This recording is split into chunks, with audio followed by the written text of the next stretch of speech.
இன்றைக்கி வீட்டில் சும்மா தானே இருக்கோம் அப்படி சொல்லிட்டு சும்மா தான் டெய்லியுமே சும்மா தான் வீட்டில் இருப்போம்.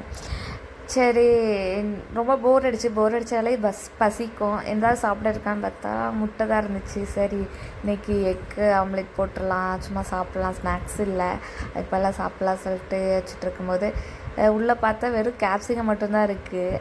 வெங்காயம், சரி ஒரு வெங்காயம் ஒரு கேப்சிகம் ஃபுல்லாக போட்டு ஆம்லேட் போட்டுருவோம் அப்படின்னு சொல்லிட்டு அதெல்லாம் அந்த சாப்பர் வேறு மக்கர் பண்ணிச்சு.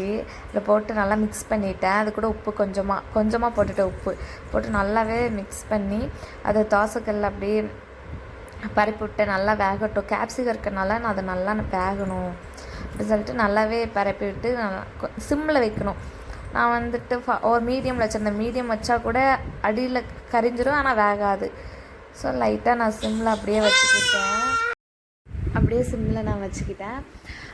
அப்புறம் சரி, அது அப்படி வெந்துட்டு இருந்த கேப்பில் வேறு ஏதாவது போடலாம் அப்படின்னு சொல்லிட்டு வச்சுட்டு இருக்கும்போது பெப்பர் சிக்கன் மசாலா இருந்துச்சு. வெறும் சிக்கன் மசாலா போட்டால் காரமாக இருக்கிறோம் அப்படின்னு சொல்லிட்டு லைட்டாக பெப்பர் சிக்கன் மசாலா போட்டேன். அது இருந்துச்சு, பெப்பர் இல்லை, அதனால் பெப்பர் சிக்கன் மசாலா லைட்டாக போட்டேன். அப்புறம் முட்டைனாலே எக்குனாலே லைட்டாக சீரகத்தூள் போட்டோம்னா அந்த கவிச்ச ஸ்மெல் அடிக்காது. ஸோ சீரகத்தூள் கொஞ்சமாக போட்டுக்கிட்டேன். சரி, அது வெந்து நினச்சி லைட்டாக நான் அப்படி எடுத்து பார்த்து வேகலை. டக்கு கீழே வெந்த மாதிரி இருக்கு, ஆனால் மேலே வேகலை, பிஞ்சு வந்துச்சு. அப்படியே எடுத்தேன், பிஞ்சிருச்சு. சரி, பிஞ்சா பியட்டும், நம்ம வேறு ஸ்டைலில் ஒன்று பண்ணிக்கலாம் அப்படின்னு சொல்லிட்டு அதை பிச்சு எடுத்து கொத்து பரோட்டா மாதிரி ஆம்லேட் பண்ணிட்டேன் நான்.